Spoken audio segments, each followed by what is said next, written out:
It's not the cloying scent of diesel and stale coffee that clings to me anymore. Not really. It's something else. A faint, almost imperceptible hum that resonates deep in my bones. A souvenir from the Red Haven Freight Terminal. They say the night shift at Omega Terminal, tucked away in the forgotten ass end of Red Haven, pays what it does for a reason. I used to think it was the solitude, the graveyard hours that chewed away at your soul until you were just another shadow among the towering stacks of steel. But I was wrong. The real currency there isn't time or loneliness. It's what you're willing to not see, what you force yourself to forget when the sun bleeds back into the sky. Or worse, what you can't forget once you've seen it. My name is Arthur Mitchell, Art to the few who still bother with names in this line of work. For me, every grinding gear, every screech of a crane was a countdown to the next medical bill for Leela, my daughter.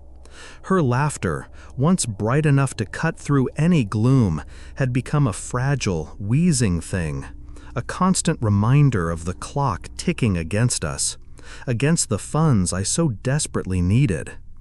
The doctors used words I couldn't pronounce, attached to numbers I couldn't afford.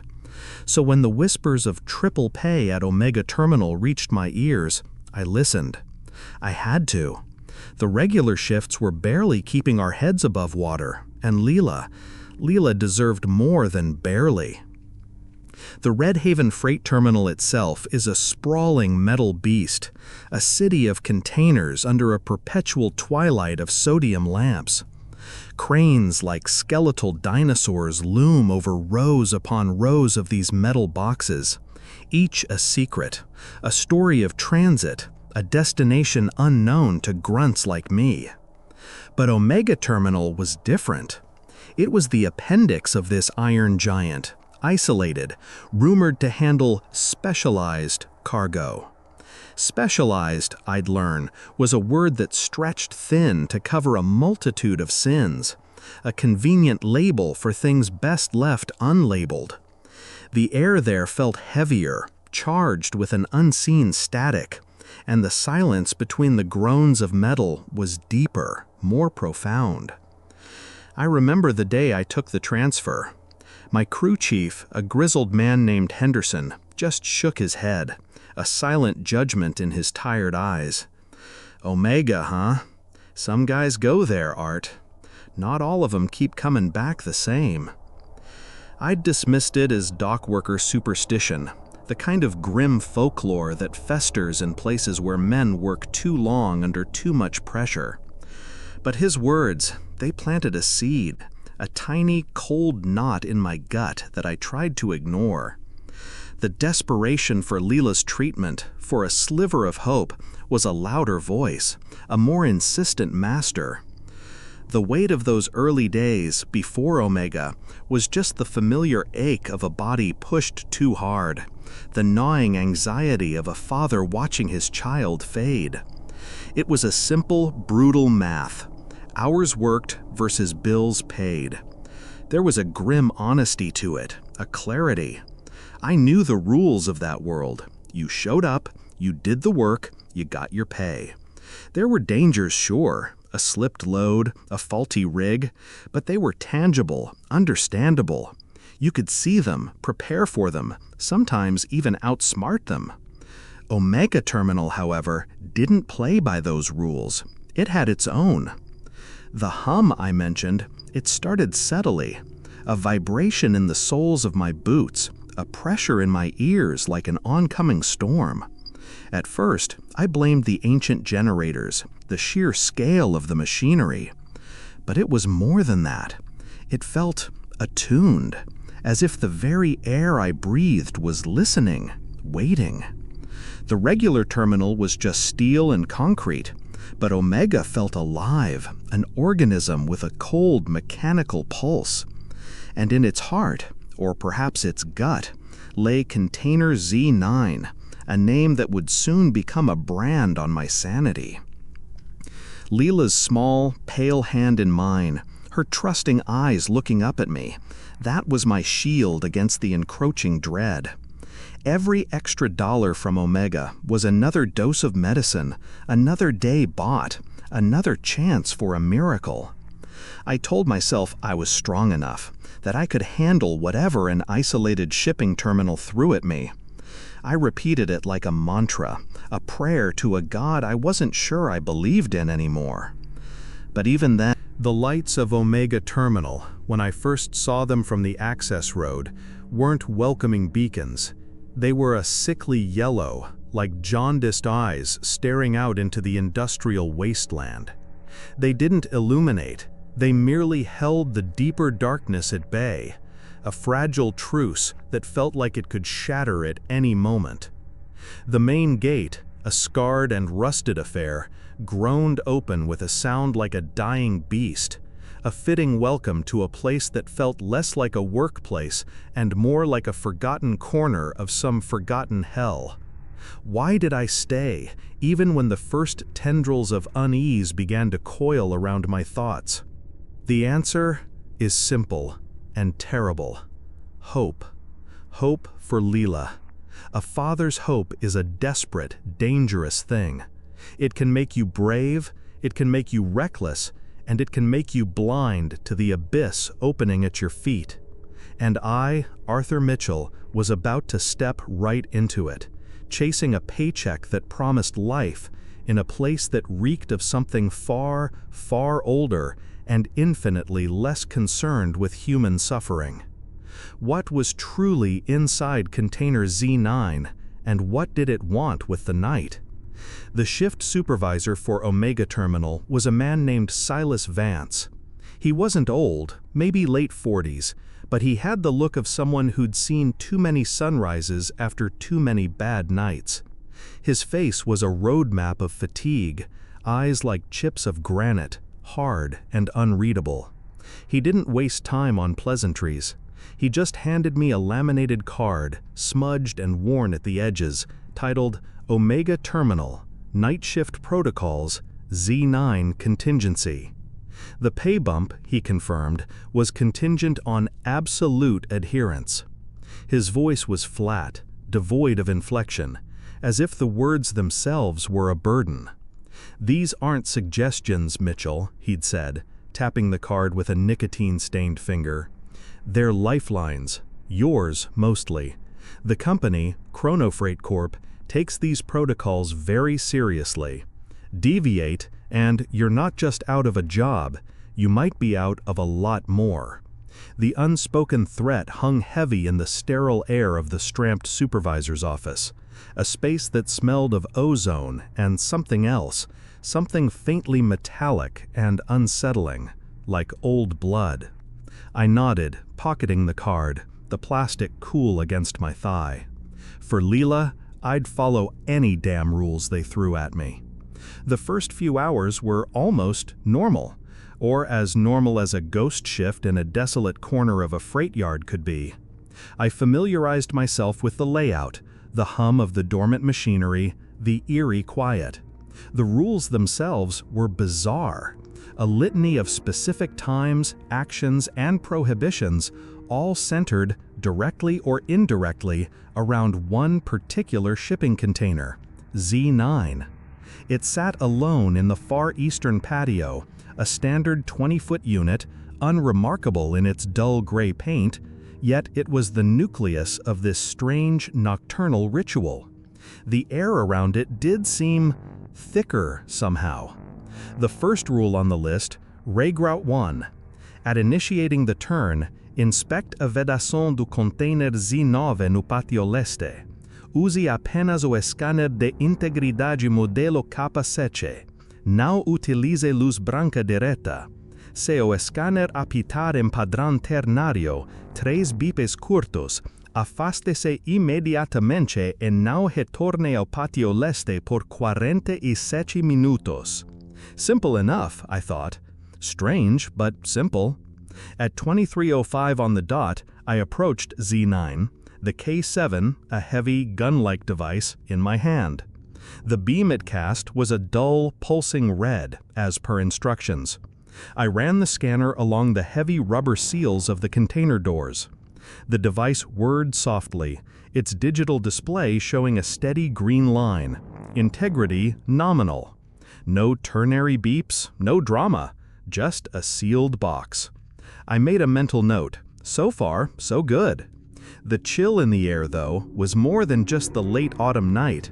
It seemed to seep from the container itself, a dry, unnatural cold that had nothing to do with refrigeration. I backed away, a little quicker than necessary, the unease I'd tried to suppress stirring again. The night wore on. I followed the next few rules. Avoiding containers with red X markings, using earplugs when a low-frequency hum started up from a stack of units in the north patio, as per Regra 3, si ouvir un zumbido de baixa frequência, relate como interferência magnética padrão. It was all clockwork, almost mundane in its weirdness. I started to think Henderson and my own anxieties had been overblown. Maybe Omega was just a place with eccentric safety measures, a product of corporate overcaution for some uniquely sensitive but ultimately harmless cargo. Then came O222, Regra 4. O sistema de rádio do terminal Omega transmitirá estática com uma sequência numérica sussurrada por exatamente 88 segundos. Anote a sequência. Não tente decifrá-la.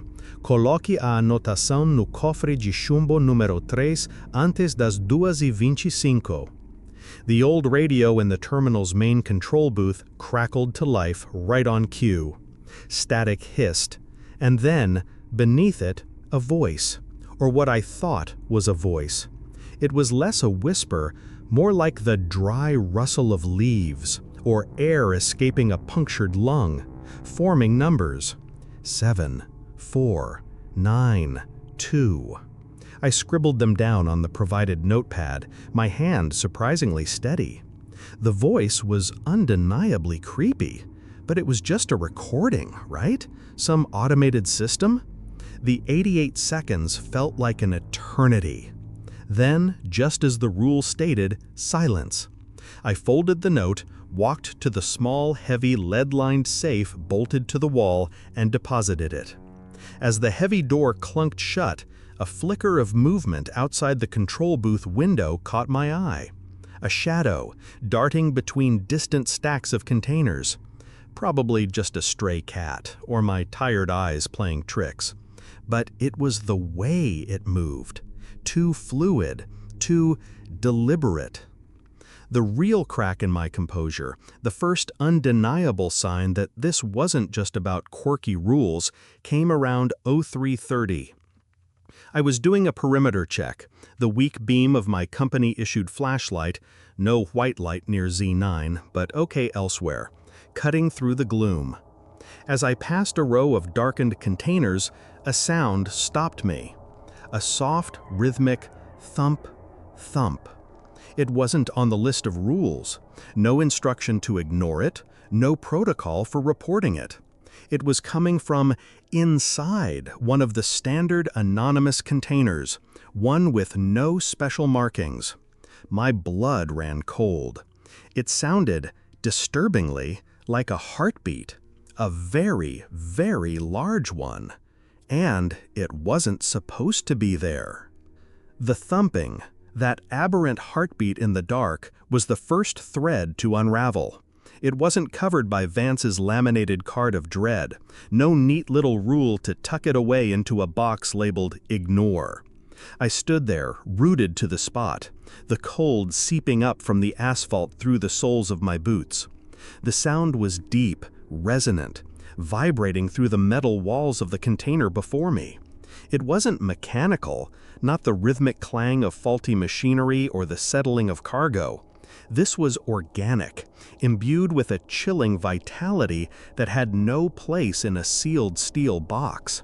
I fought the urge to press my ear to the cold metal, a primal curiosity warring with a more sensible, burgeoning fear. I backed away slowly, my flashlight beam trembling, casting dancing shadows that seemed to mock my unease. I reported it on the radio, my voice carefully neutral. Control, Mitchell. Unidentified rhythmic sound, Sector Gamma, Row 4, container G47. Sounds biological. The reply from the central terminal was clipped, dismissive. Noted, Mitchell. Probably just a pressure differential. Stick to your assigned protocols for Omega. Pressure differential? My ass. That was the sound of something alive in there. Something big. And the casual dismissal felt less like reassurance and more like a deliberate sidestep, a practiced ignorance I was now expected to share. The rest of that first night was a tightrope walk over a pit of simmering anxiety. Every shadow seemed to lengthen. Every creak of metal sounded like a footstep. The rules, once just a bizarre checklist, now felt like flimsy shields against something vast and unseen. When I rechecked container Z9 at 07, as per Regra 8, the following nights, the anomalies began to subtly bleed beyond their designated containers and times.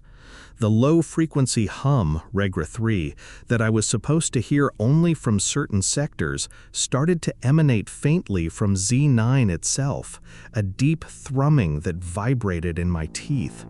It wasn't loud enough to warrant official reporting outside the interferencia magnetica padrón excuse, but it was there, a deviation, a quiet defiance of the established order.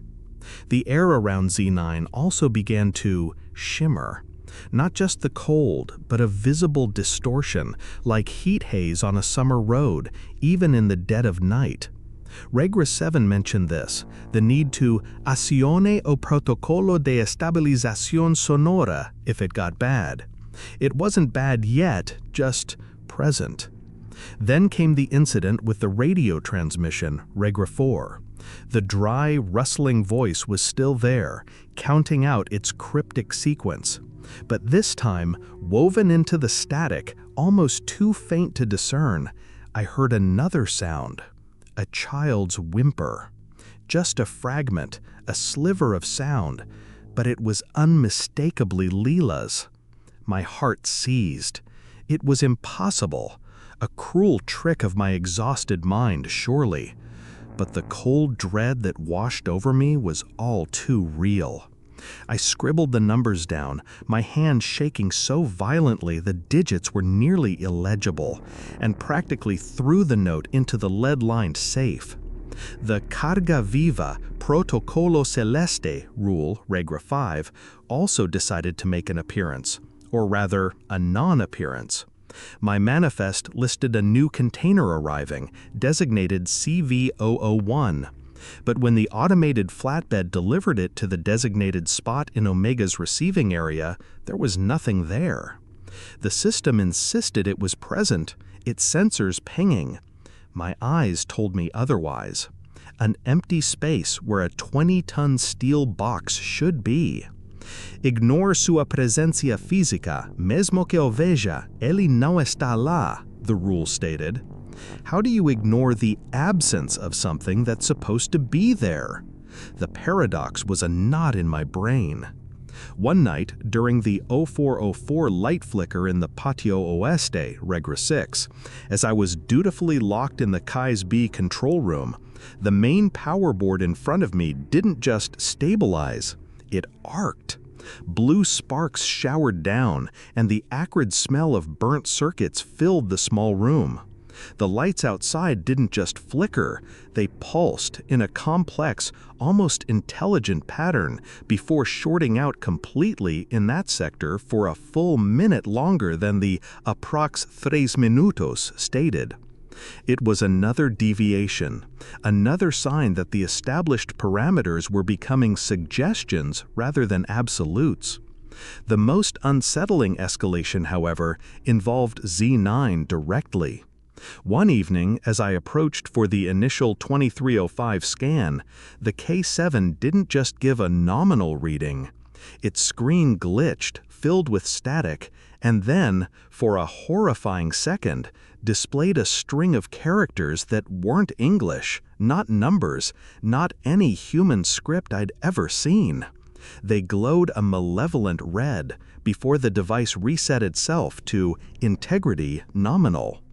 I checked the log, no error recorded. It was as if the machine itself was being tampered with, its reality briefly overwritten. The ternary beep for Regra 1, the warning to stay away from Patio Leste, had yet to occur. I almost wished it would. At least that was a known variable, a predictable danger. This slow creep of wrongness, these subtle shifts in the established dread, was far worse. It was like watching a crack spread across a sheet of ice, knowing that sooner or later the whole damn thing was going to give way. The rules were supposed to be my guide, my protection. But what happens when the thing you're being protected from starts rewriting them? What happens when the anomaly itself begins to test its chains? The night the ternary beep finally sounded, it wasn't just a warning, it was a proclamation. I was approaching container Z9 for the 2305 scan, the K7 heavy in my hand, its red pulse a familiar, if unsettling, companion. The air felt different tonight, charged and brittle, like the moments before a lightning strike. As the scanner's beam swept across the container's door, it happened. Beep, beep, beep. Short, sharp, I backed away, a cold sweat breaking out on my forehead despite the night's chill. 47 minutes. An oddly specific duration. I retreated to the relative safety of the main control booth, the image of Z9, silent and monolithic under the sickly yellow lamps, burned into my mind. The minutes crawled by, each one a small eternity. I kept glancing at the clock, at the silent monitors showing the empty Patio Leste. What was happening there? What was the significance of that warning, of that enforced absence? The rules offered no explanations, only commands. When the 47 minutes were finally up, I approached Patio Leste again, my senses on high alert. Z9 looked exactly the same, unchanged, unmoved. I raised the K7 scanner, my hand surprisingly steady, and ran it over the seals. The display flickered erratically for a moment, then settled. But not on integrity nominal. Instead, the screen was a mess of corrupted pixels, a chaotic scramble of green and red. And then, for a horrifying 3 seconds, an image resolved itself amidst the digital noise. A skeletal, non-Euclidean structure, impossibly vast, glowing with an internal, sickly luminescence. It was like looking into the exposed heart of some alien geometry. Then, just as quickly, it vanished, replaced by the familiar integrity nominal. My mind reeled. That wasn't a glitch. That was a glimpse. A glimpse of what? What was inside Z9? Or what was Z9 a gateway to? The scanner had shown me something that shouldn't exist, something that defied all known physics and biology. The casual term cargo suddenly felt like a grotesque understatement. Chronofreight wasn't just shipping goods, they were containing something else. Something that could project images, corrupt sophisticated scanners, and perhaps much, much more. The rules weren't just about safety, they were about containment. And that containment, I suspected, was failing. Later that same shift, another rule was flagrantly violated, not by me, but by the terminal itself. Rule 2. No container with marking Vermelin X should be opened, scanned, or moved during this interval, 00-040. If a Gindast automated tempt to move one, disconnect the energy of the sector correspondent for 9 minutes. Around 0130, one of the massive gantry cranes in Sector Delta, a hulking beast of steel and cable, whirred to life. Its shadow fell over a container clearly marked with a crude red X. Its claw descended. My heart hammered. This was it. I raced to the sector control panel, ready to kill the power. But as my hand reached for the emergency shutoff, the panel sparked violently, then went dead. The lights on it extinguished, the controls unresponsive. The crane continued its deliberate, automated descent. There was no way to stop it. It latched onto the X-marked container, lifted it smoothly, and began to move it across the yard, its motors humming with an eerie precision. It wasn't a malfunction. The system hadn't just failed. It had been overridden, commandeered. Something was actively defying the established protocols, using the terminal's own machinery to do its bidding. I watched, helpless, as the forbidden container was moved to a new, unlogged position, nestled beside a stack of ordinary units. What was inside it? Why was it being moved now, against the explicit rules? The implications were terrifying. If this rule could be broken with such impunity, what about the others? What about the ones directly related to Z9, the ones that seemed to be all that stood between Omega Terminal and whatever lay within that primary anomaly? The sense of being a pawn in a much larger, far more sinister game became overwhelming. These weren't just night shift duties. This was a vigil, a constant, desperate attempt to appease or manage forces that were clearly beyond Chronofreight's, and certainly beyond my true understanding or control. The payment for Lila's treatment suddenly felt like blood money, not for my labor, but for my silence, my complicity in whatever dark charade was playing out here night after night. The carefully constructed facade of routine, of bizarre but manageable rules, was crumbling. The pressure differential that caused thumping, the magnetic interference that hummed, the automated system that whispered Leela's name, they were all lies, flimsy veils over a truth that was beginning to show its horrifying face. The anomaly in Container Z9 wasn't just a passive object of study or containment. It was aware, it was powerful, and it was starting to exert its influence, to test the boundaries of its prison, if prison was even the right word for it. Perhaps Omega Terminal wasn't keeping it in. Perhaps Z9 was merely its preferred point of contact with our world. The fear that settled in my gut was no longer the vague unease of the unknown. It was the sharp, cold certainty of facing something intelligent, ancient, and utterly alien. And the most terrifying part? I was beginning to suspect that the rules, the K7 scanner, the lead-lined safe, the Protocolo de Estabilización Sonora, they weren't for my protection at all. They were for its convenience. Or perhaps they were merely part of the experiment, and I, Arthur Mitchell, was just another variable.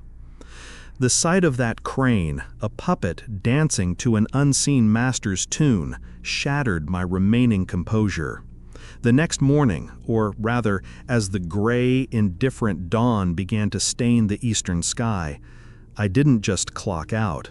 I waited for Silas Vance, his face already etched with the weariness of the coming day shift, a weariness I now understood was far deeper than mere lack of sleep. I cornered him in the narrow corridor leading to the main locker room, my voice tight, a tremor running through me that wasn't just from the cold. "Vance, we need to talk. About last night, about that crane." He didn't stop, just slowed his pace, his granite eyes flicking towards me, then away, as if I were a piece of debris he'd rather not acknowledge.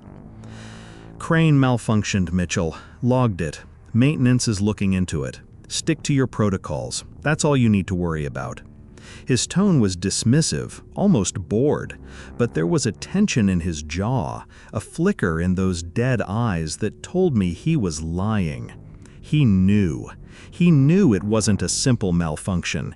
He knew something was terribly, fundamentally wrong at Omega Terminal.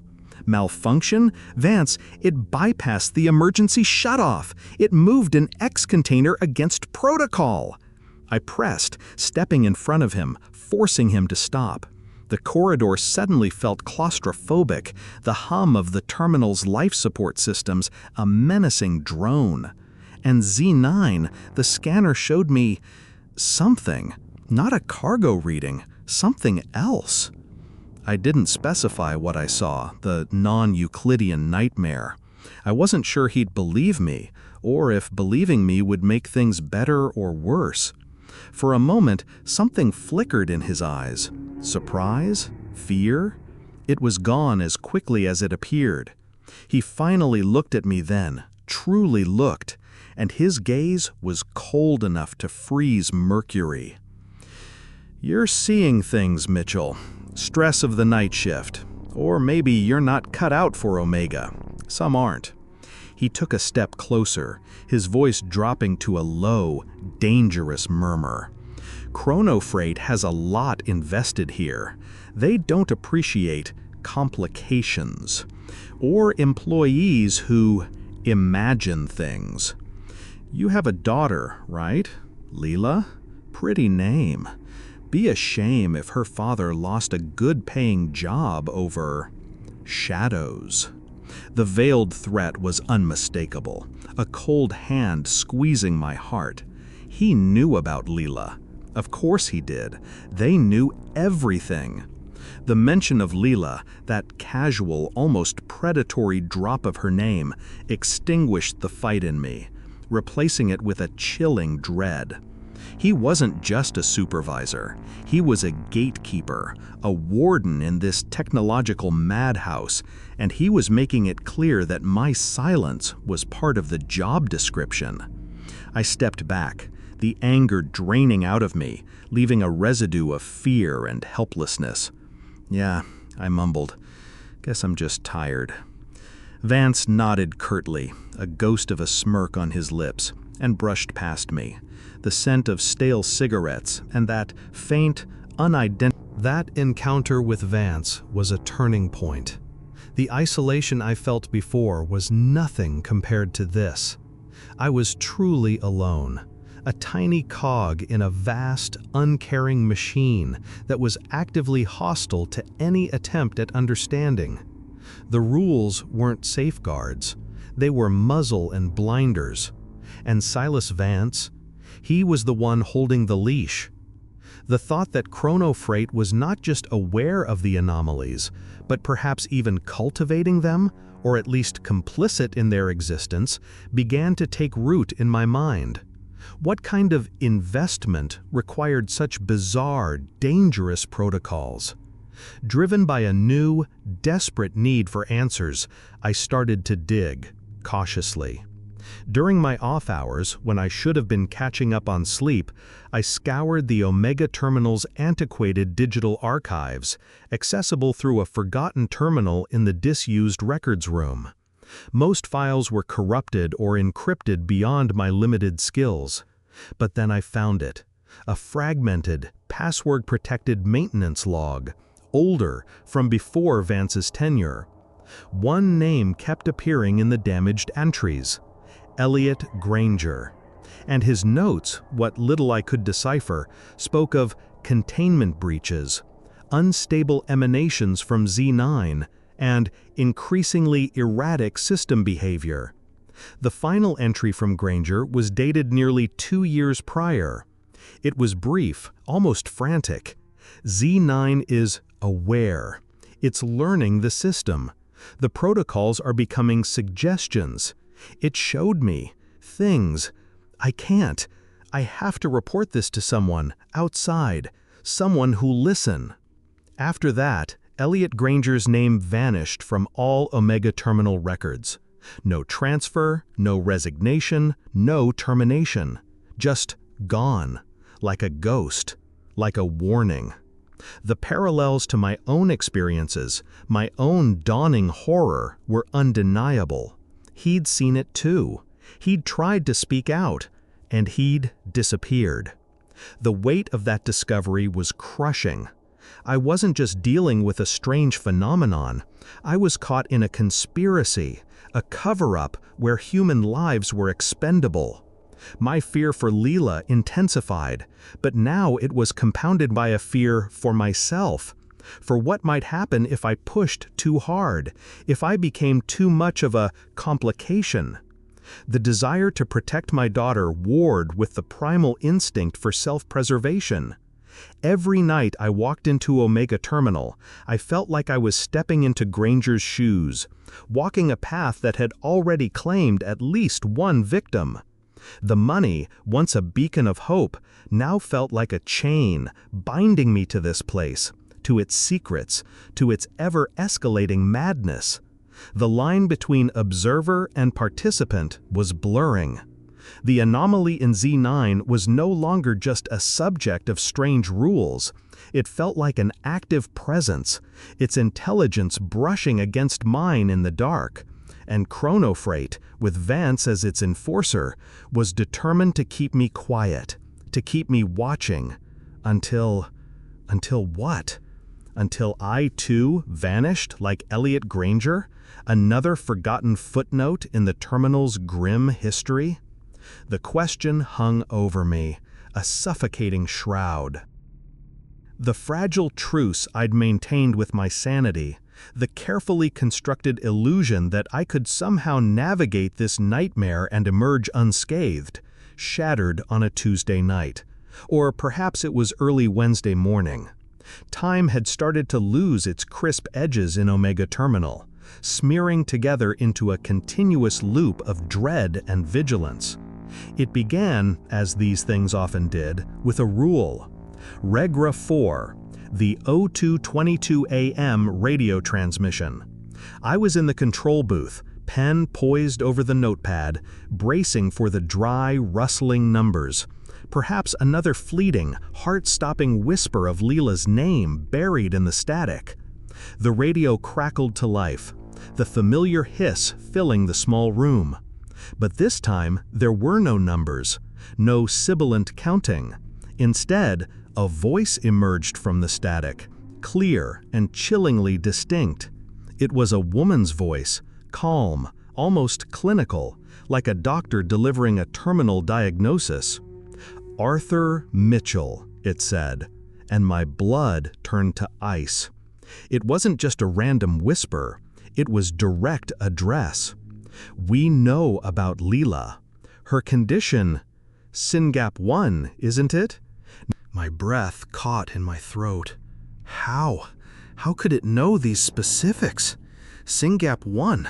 I'd barely been able to pronounce it myself when the specialists first told me. The file was confidential, locked away in hospital databases. The voice continued, its calm tone making the words even more horrific.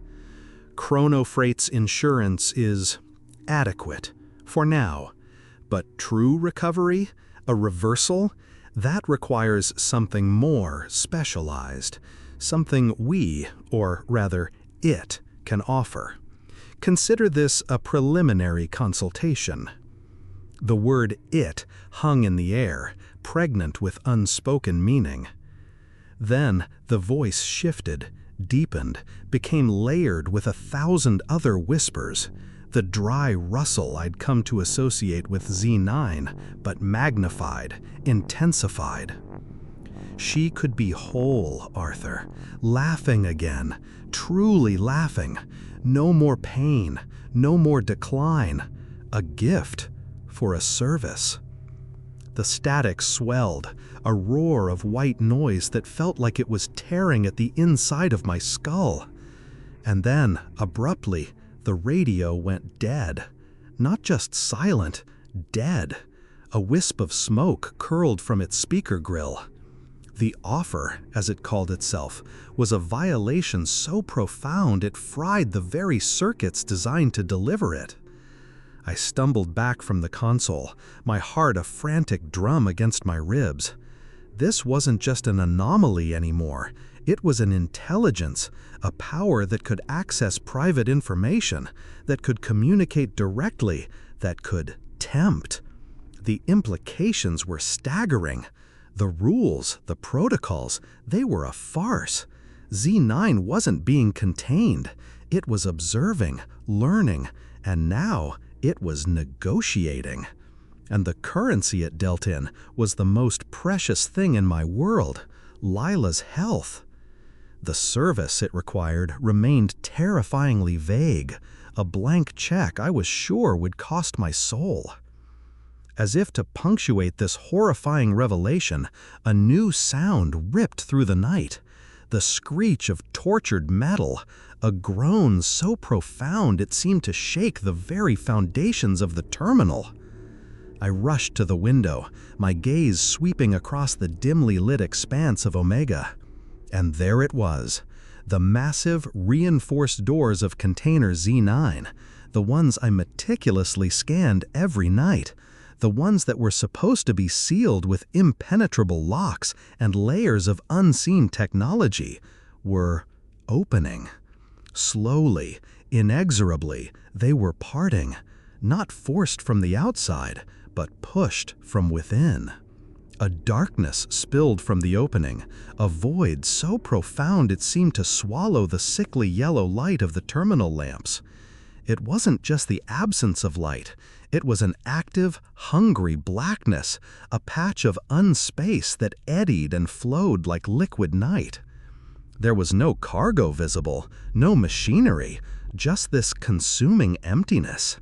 And from it, a cold that was not merely the absence of heat, but an active, draining force poured out, making my teeth chatter, my skin crawl. The K7 scanner, lying on the console beside the dead radio, began to emit a frantic, high-pitched whine, its screen flashing a single ominous word: breach. The illusion of control, of safety, of any semblance of order was gone. This was it, the escalation I had dreaded. Z9 was open. The anomaly, whatever it was no longer confined to whispers and subtle manipulations. It was asserting its presence, its power, in the most undeniable way possible. The rules hadn't just been bent or broken, they had been rendered utterly, terrifyingly irrelevant. I was standing on the precipice, staring into an abyss that had just offered me my deepest desire in exchange for an unknown horror. My carefully compartmentalized fears for Lila, for myself, for my sanity, coalesced into a single overwhelming wave of terror. There was no protocol for this.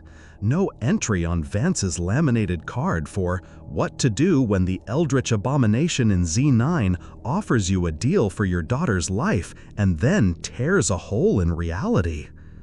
The silence that followed the radio's death and the groaning of Z9's doors was the most terrifying sound I had. The opening of Container Z9 was not merely a breach, it was a declaration of sovereignty. The moment those massive doors parted to reveal that impossible, light-devouring void, the entire Omega terminal seemed to spasm in response. Alarms, silent for so long or only chirping in localized warnings, blared to life in a cacophonous symphony of panic. Klaxons I didn't even know existed wailed from unseen speakers, their discordant shrieks tearing through the oppressive silence that had followed the anomaly's offer. Red emergency lights began to strobe across the yard, painting the rows of containers in pulsing, hellish hues, making the shadows dance like tormented spirits. The automated systems, once a source of eerie predictability, went haywire. Gantry cranes, dormant or moving with a sinister, hijacked purpose before, now swung wildly, their massive claws scything through the air, occasionally crashing into stacks of containers with thunderous impacts that sent shivers through the concrete beneath my feet. Forklifts, driverless, zipped erratically across the tarmac, some smashing into each other, others careening into perimeter fences. It was as if the terminal's central nervous system had suffered a catastrophic seizure, its limbs flailing in a grotesque, uncontrolled dance of destruction. The air crackled with ozone, and the faint, metallic scent I associated with Vance's office and Z9 grew stronger, almost overpowering. I tried the radio, a desperate, futile gesture. Dead. The main communication lines to the rest of Red Haven Freight Terminal? Also dead. The landline in the control booth? A dial tone that was more of a high-pitched alien whine. I was cut off, adrift in a sea of technological chaos, with that gaping maw of Z9 as its horrifying epicenter. Silas Vance was nowhere to be seen. Had he fled? Was he too a victim of this sudden terminal-wide collapse? Or was he, perhaps, somewhere watching, a silent observer of this orchestrated bedlam, a servant to the very forces that were now tearing his domain apart? The thought sent a fresh spear of ice through my gut. The rules, those bizarre commandments that had governed my nights, were now less than useless. They were a mockery. Turn off the neon sign? The entire power grid was fluctuating wildly. Ignore knocking from the ice machine? The whole terminal was a symphony of percussive destruction. Room 237, or in this case, Container Z9, was no longer always vacant or to be ignored.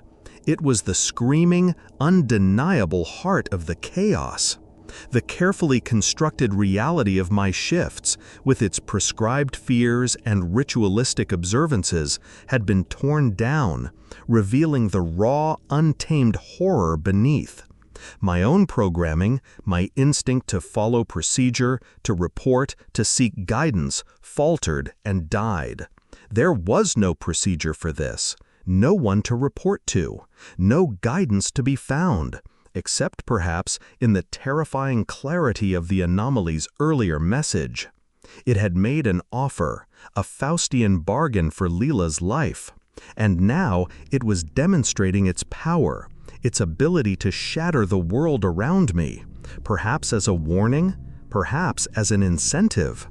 The sheer scale of its influence was breathtaking, terrifying.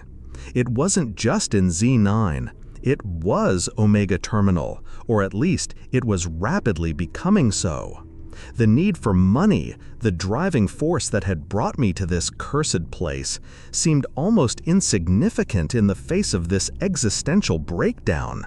What good was money if the world itself was coming apart at the seams, or if the price of that money was an alliance with that?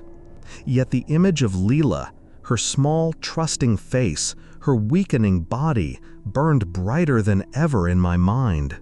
The anomaly had dangled the ultimate lure, and amidst the collapsing infrastructure and shrieking alarms, that gift it spoke of, she could be whole, echoed with an almost irresistible pull. My role had to change. I could no longer be the passive observer, the frightened rule follower. That Arthur Mitchell was gone, consumed by the strobing red lights and the screams of dying machinery. If I was to survive this, if there was any chance of understanding, or even— The ground trembled again, a deep, resonant shudder that felt like it came from miles beneath the earth, or perhaps from the non-space now gaping from the breached container. The lights flickered, died, then sputtered back to a weak, anemic glow. A new kind of silence began to fall, the silence of utter system failure, punctuated only by the dying groans of machinery and the distant, mournful wail of a single, persistent alarm. Omega Terminal was breaking, and I, Arthur Mitchell, standing in the ruins of its order, knew I had to reconfigure myself or be broken with it. The choice wasn't just about survival anymore. It was about Leela. The anomaly knew my weakness, my greatest love, my most profound vulnerability. And in this collapsing world, its terrible offer was the only lifeline I could see, however treacherous, however damned. The old rules were dead. It was time to find out what the new ones were, or, in this terrifying new reality, there were any rules at all beyond the will of the entity in Z9. With the main control booth compromised, its systems either dead or spewing incoherent data, I needed a new sanctuary, a place to think amidst the escalating pandemonium. My mind, racing through the tattered remains of Vance's rule card, latched onto one specific instruction. Regra 6. As luzes do patio oeste piscarão, tranque-se na sala de control de Cais B. Non oye para os monitores de segurança do patio oeste. The patio oeste was now a chaotic mess of arcing power lines and rogue machinery. But Cais B's control room, it was small, self-contained, and crucially designed for localized operations, perhaps with its own independent power source or at least better shielding. It was a long shot, but it was the only one I had. Navigating the terminal was a fresh hell.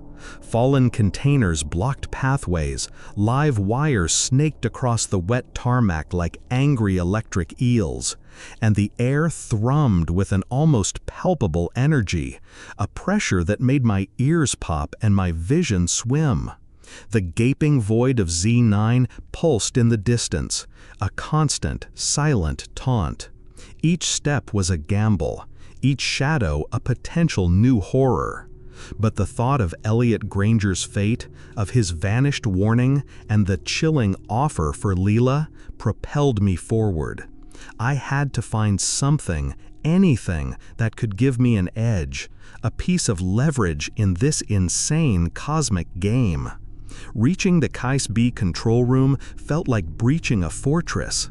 The door was heavy steel, and the electronic lock, surprisingly, still had power. Inside, it was a cramped, utilitarian space dominated by a bank of older, more robust-looking consoles. The air was stale, but blessedly free of the overwhelming metallic tang that now permeated the rest of Omega. And miracle of miracles, a few of the secondary systems flickered to life as I threw the main breaker. It wasn't much, but it was something. A dim light, a humming backup generator, and access to a different, deeper layer of the terminal's network. The archived, often forgotten schematics and maintenance logs. While the primary Chronofreight network was a chaotic mess, this older, more isolated system held fragments of Omega Terminal's history, its original design blueprints, its modifications over the years. And as I sifted through layers of technical jargon and faded diagrams, a new, horrifying picture began to emerge. Container Z9 wasn't just a container. On the oldest blueprints, its location was marked not as a storage slot, but as Access Point, Sub-Level Facility Kappa. There was something under Z9, a hidden installation. My blood ran cold.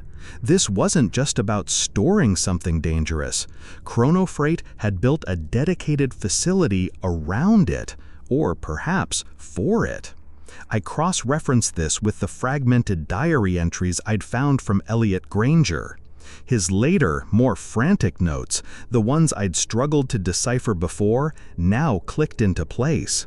He'd mentioned the descent, the cold hum of the lower labs, and their attempts to Further digging unearthed heavily redacted project files, codenamed Project Chimera and later Project Cardiacos. They spoke of transdimensional resonance, stabilizing an anomalous spatio-temporal aperture, and, most chillingly, bioenergetic synchronization attempts with Subject Zero. Subject Zero, the anomaly. It wasn't cargo, it was a captured, what? Being? Phenomenon? A tear in the fabric of reality itself? Chronofreight wasn't containing it, they were studying it, trying to harness it, to interface with it. The rules, the protocols, they weren't just about safety. They were part of the experiment, parameters for interaction, perhaps even a crude language.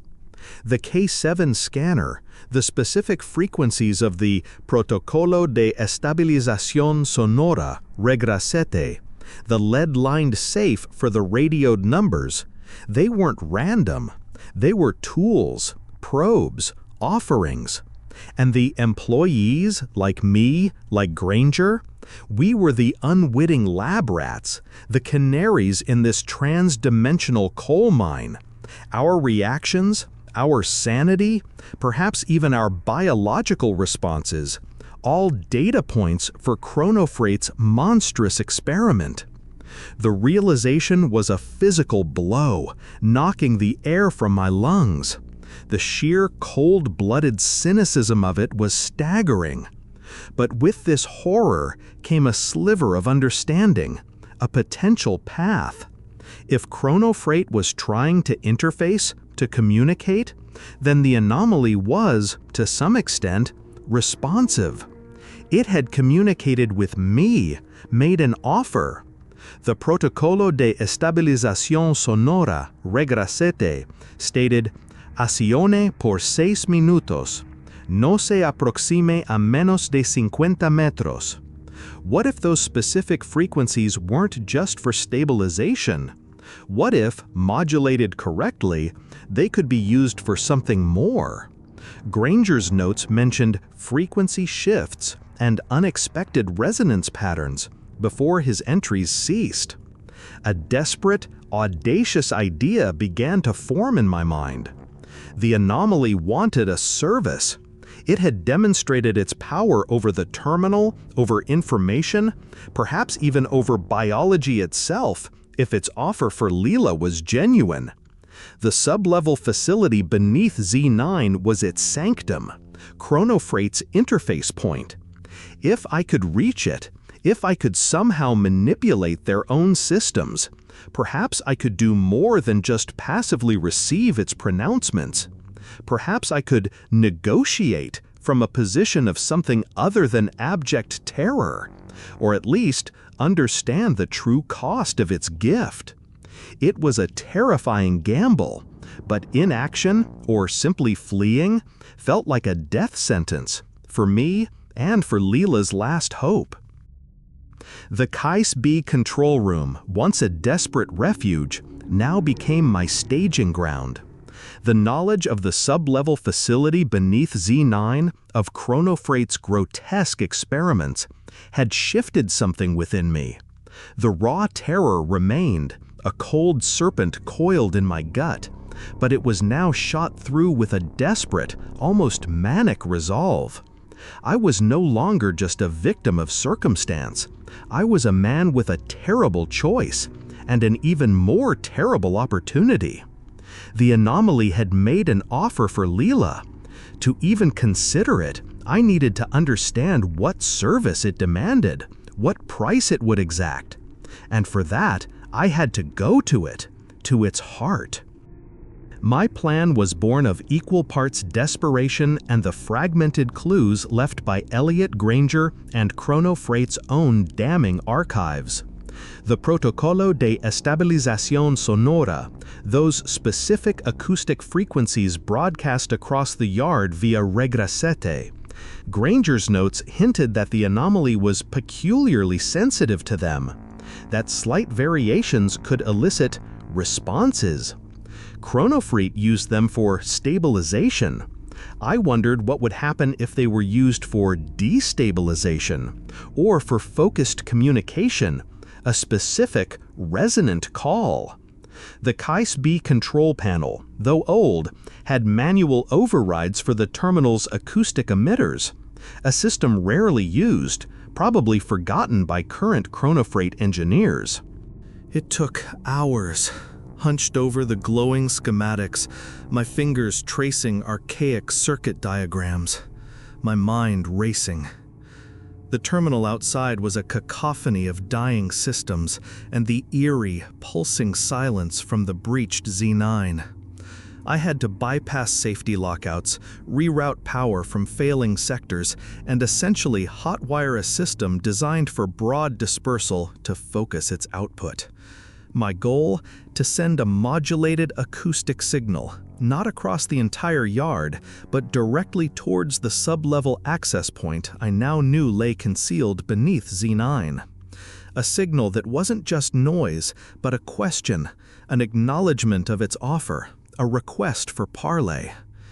A dangerous, perhaps suicidal gamble. The technical details were a blur of adrenaline and caffeine pilfered from an emergency kit. I found the frequency ranges Granger had noted as causing unexpected resonance and cross-referenced them with the standard stabilization sequence. I theorized a narrow band, a specific pulse pattern, something that might cut through the ambient chaos and register with an entity that perceived reality in ways I couldn't imagine. It was like trying to tune a radio to a station that broadcasts from another dimension, using spare parts and sheer willpower. The thought that I, Arthur Mitchell, a dock worker, was attempting this was absurd. But Lila's face, her fragile hope, was a relentless spur. As dawn approached, painting the toxic New Jersey sky in hues of bruised purple and sickly orange, I was ready. Or as ready as I'd ever be.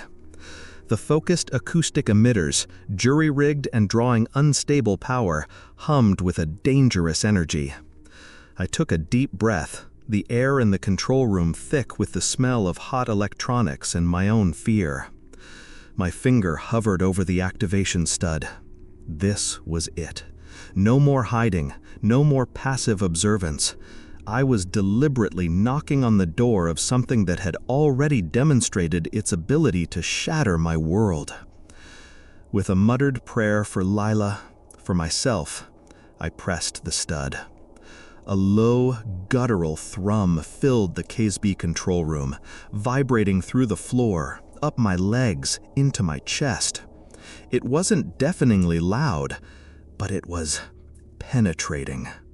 It resonated with that same deep hum I'd first felt from Z9, but amplified, focused, given intent. For a moment, nothing happened. The distant chaos of the dying terminal continued unabated. My heart sank. Had it failed? Was it too late? Or just the mad ramblings of a terrified man? Then, the quality of the silence from Z9 changed. The pulsing, light-devouring void at its entrance seemed to deepen. The air pressure in the control room dropped sharply, making my ears pop painfully. The lights flickered violently, and the console in front of me sparked. A new sound emerged from the direction of Z9, not the screech of alarms or the groan of tortured metal, but a soft, almost inaudible intake of breath, as if the anomaly itself had paused, listened, and was now turning its attention fully, unequivocally, towards me, towards the source of the resonant call. The floor beneath my feet vibrated with a new rhythm, a slow, deliberate pulse that matched the thrumming I was broadcasting. It was answering, or at least, it was acknowledging.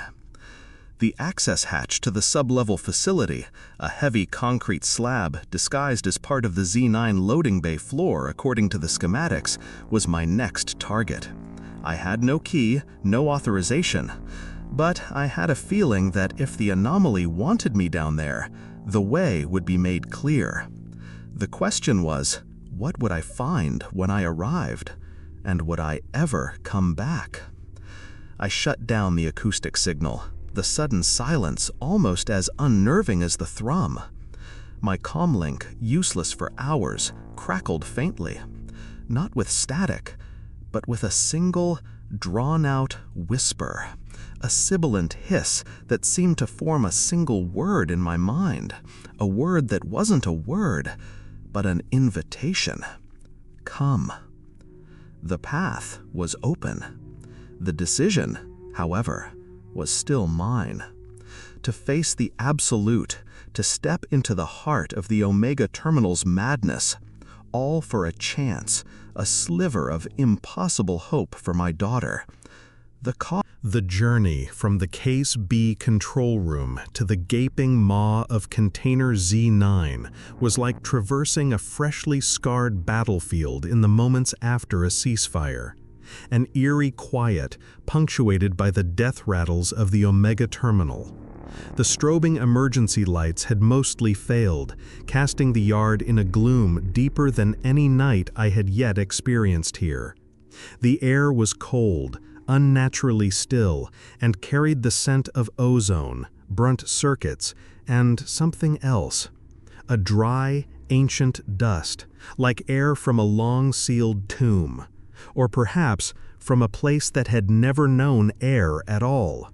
My own footsteps echoed unnervingly on the cracked tarmac. As I approached Z9, the disguised access hatch to the sub-level facility, a section of the reinforced concrete floor beside the open container began to retract with a low hydraulic hiss. No input from me, no visible mechanism. It was simply opening. The anomaly, or whatever intelligence resided within, was indeed expecting me. A ramp, slick with an oily, iridescent sheen, descended into the Stygian darkness below. The void within Z9 itself seemed to pulse in time with a slow, unheard rhythm, drawing me forward like a dying star's gravity.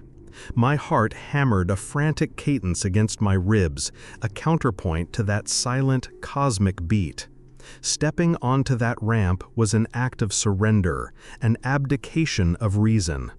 The air grew colder with each step downwards, the silence more profound, until even the sound of my own breathing seemed impossibly loud. The ramp led into a vast circular chamber, its dimensions lost in the oppressive darkness. Then, lights flickered on. Not the harsh industrial lights of the terminal above, but a soft internal luminescence emanating from strange crystalline structures embedded in the walls, casting a pale, multi-hued glow across the scene. It wasn't a human laboratory, not entirely. It was a hybrid. Banks of sophisticated chronofreight machinery, consoles, and diagnostic equipment lined the periphery, their status lights blinking erratically or dark altogether. Cables thick as pythons snaked across the floor, connecting human tech to something else. In the center of the chamber, where the light was strangely dim yet intensely focused, was not a machine, nor a creature, but a presence.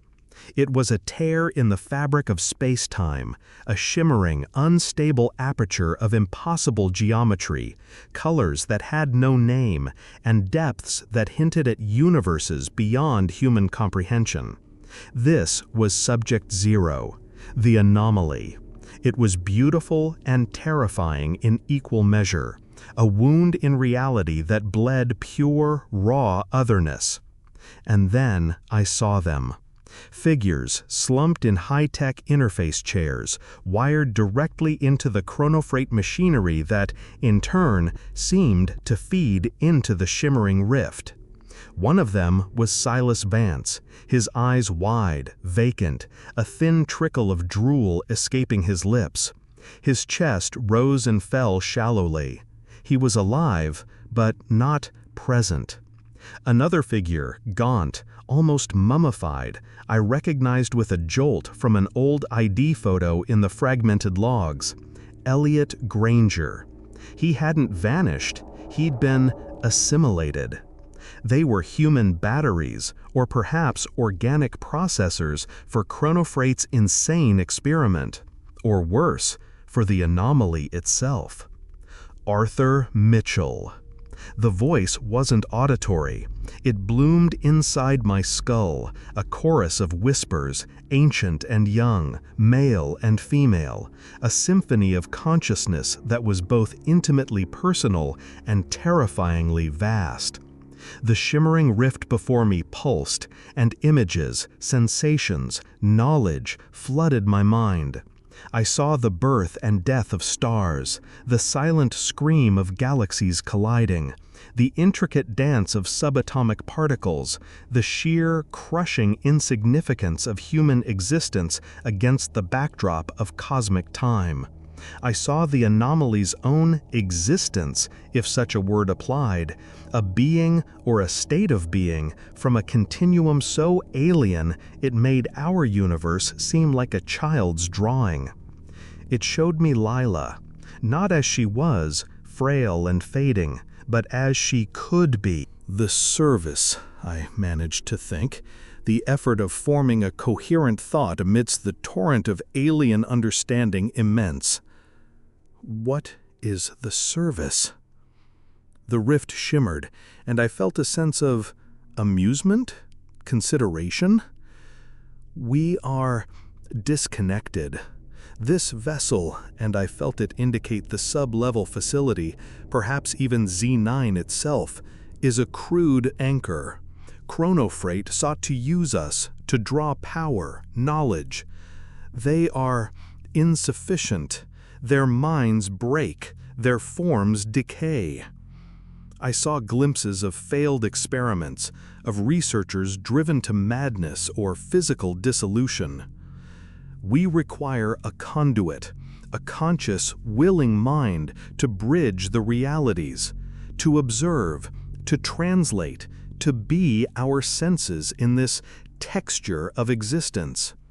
It wanted an anchor, a human host, not a mindless drone like Vance or Granger, but a willing partner, someone to experience this reality for it, to allow it a more stable, more nuanced interface than the crude machinery and broken minds Chronofreight had provided.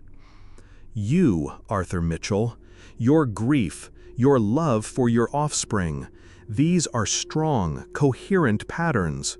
You endure. You could serve. You could be more. The offer was clear. Leela's life, her complete restoration, in exchange for my own. Not my death, perhaps, but the end of Arthur Mitchell as he was. I would become a window, a vessel for this God thing from beyond the stars.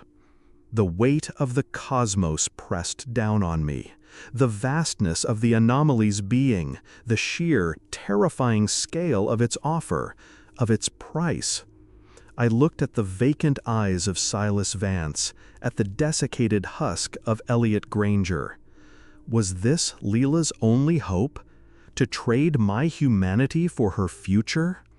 The silence in my mind as the anomaly awaited my answer was the most absolute, most terrifying moment of my life. The ultimate choice in the heart of an impossible reality.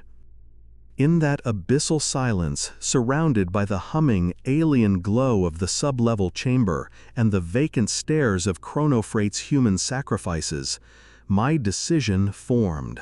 It wasn't a rational calculation. It was a father's primal scream, a desperate lunge for the only lifeline thrown to his drowning child. The image of Leela, whole and laughing, eclipsed every fear, every rational objection, every instinct for self-preservation. What was my life, myself, compared to hers? A speck of dust in the cosmic wind the anomaly had shown me.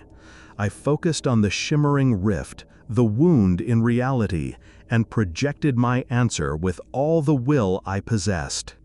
Yes. The moment the ascent left my consciousness, the chamber seemed to contract, the light from the crystalline structures intensifying to a blinding glare. The anomaly, the presence in the rift, surged. It wasn't a physical rush, but an avalanche of pure information, of raw, untranslatable sensation pouring directly into my mind. It was like having the entire universe downloaded into my brain in a single shattering instant. I felt my identity, my memories, my very sense of self begin to fray, to dissolve into this overwhelming torrent of alien awareness. There was pain, an agony beyond any physical measure, as my human mind stretched and tore to accommodate the impossible. But through the pain, through the disintegration, came a profound, almost ecstatic connection. I saw through the anomaly's eyes, felt its ancient, patient consciousness. I experienced the universe as a symphony of energies, of interconnected patterns, of life and death, agreeing on a scale that dwarfed human understanding. I felt its detached curiosity about our world, its texture, its patterns. And I felt it reach out, a tendril of its vast being, not into my mind this time, but through me, out into the world above, towards Leela. A gentle, almost imperceptible recalibration of cosmic threads. Then, as suddenly as it began, the torrent ceased. A wave of exhaustion, so profound it felt like I was drowning in lead, washed over me. I stumbled, my legs threatening to buckle. As I fought to remain upright, my old, battered comlink clipped to my belt crackled. It was a sound I never thought I'd hear again. A voice, tinny and distorted, but unmistakably human, unmistakably from the world above. "Mr. Mitchell, Arthur Mitchell, this is Dr. Ramirez from County General. I don't know how to explain this, but it's Leela. There's been a change, a remarkable and an impossible improvement. Her latest scans, they're clear. All indicators are normal. It's a miracle, Mr. Mitchell. She's asking for you."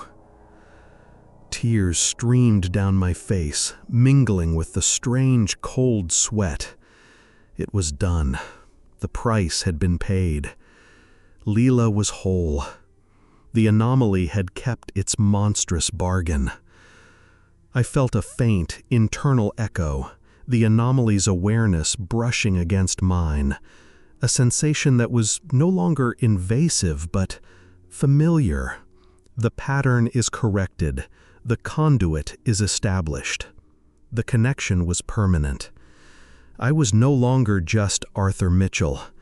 I was something more, or perhaps something less, subsumed into a larger, stranger whole.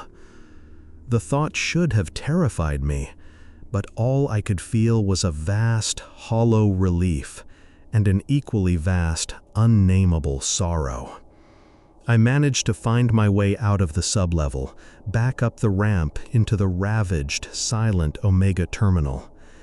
The gaping void of Z9 was still there, but it no longer felt like a wound. It felt like a doorway, a part of me. The chaotic energies had subsided. The broken machinery lay silent. The sickly yellow lamps cast long, mournful shadows. As I stumbled towards the main gate, my body an aching, trembling wreck, I knew that the Arthur Mitchell who had walked in here desperate for a paycheck was gone forever. The man walking out was a different being, a human vessel for an alien consciousness, his daughter saved, his soul bartered. The drive away from Red Haven Freight Terminal was a blur. The world outside seemed flat, two-dimensional, its colors muted, its sounds dull, compared to the incandescent, multi-sensory reality I now carried within me. I could feel the anomaly, a silent passenger in my mind, observing, cataloging, experiencing this texture of existence through my senses. It wasn't malevolent, not in any human sense. It was simply other, and I was its bridge. The relief for Leela was a sunburst in my chest, but it was a sun surrounded by an infinite, cold, alien night. When I finally reached the hospital, the doctors could only shake their heads, muttering about spontaneous remission, about unexplained phenomena.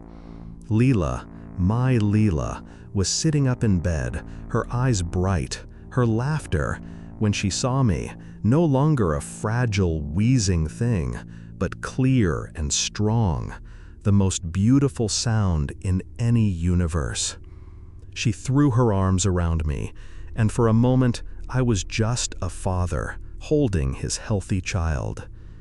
But then I felt it, the subtle internal hum, the silent, observing presence within.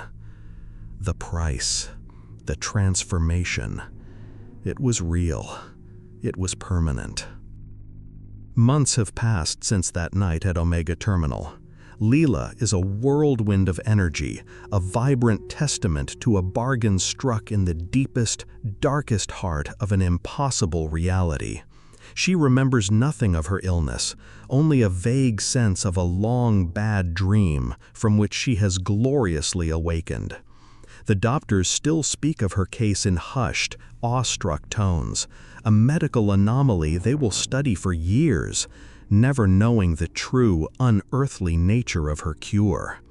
For her, life is a vibrant, sunlit path. For me, the path is different, subtler, shrouded in a light not of this world. Chronofreight, true to form, managed the Omega Terminal incident with... I left Chronofreight, of course. The money from my final, hazard-loaded paycheck, combined with what I'd saved, was enough to ensure Leela's immediate future, to move us away from the oppressive shadow of Red Haven. We live a quiet life now, in a small town nestled by the mountains, far from the sea and its sprawling, secretive ports. I try to be a normal father, to give Leela the childhood she was almost denied. And on the surface, perhaps, we are normal. But beneath that surface, the universe hums a different tune for me. The anomaly is a constant companion, a silent observer residing in the deepest recesses of my consciousness. It's not a voice, not anymore, but a presence, a subtle shift in perception. I see patterns in the rustling of leaves that others miss, hear harmonies in the wind that speak of cosmic mathematics.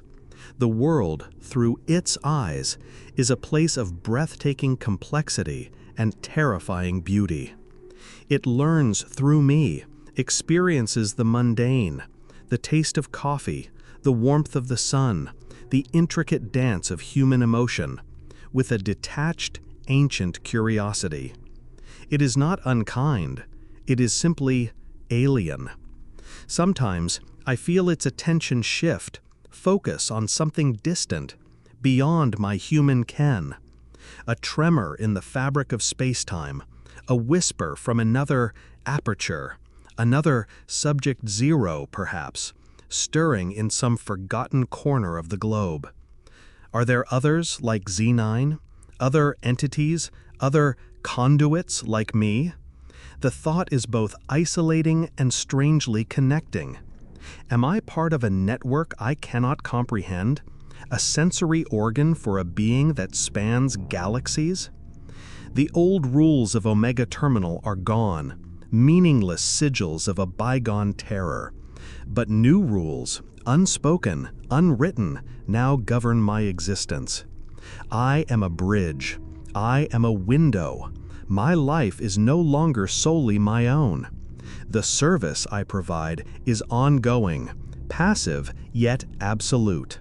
And in return, Leela thrives, her laughter a constant, beautiful reminder of the pact I made. Was it worth it?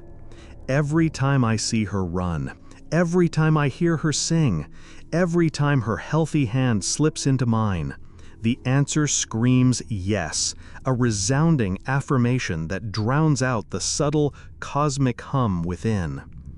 Yet in the quiet hours of the night, when the world sleeps and the stars blaze with an almost unbearable clarity, I feel the vastness of my bargain, the infinite weight of the other that shares my soul. The old Arthur Mitchell, the one who just wanted to pay his daughter's medical bills, is a ghost. In his place is something new, something forged in the heart of an impossible horror and an equally impossible love. I don't know what the future holds, for me, for Leela, for the silent, watching presence within. Perhaps the anomaly will tire of this texture of existence and release me. Perhaps it will require more. Or perhaps this is simply what I am now. Arthur Mitchell, conduit, father, witness to the terrible, beautiful, indifferent universe. The rules of man no longer fully apply. I live by a different, more ancient, more cosmic set of imperatives. And sometimes, looking up at the endless night sky, I wonder if I am not just following new rules, but if, in some small, terrifying way, I have become one.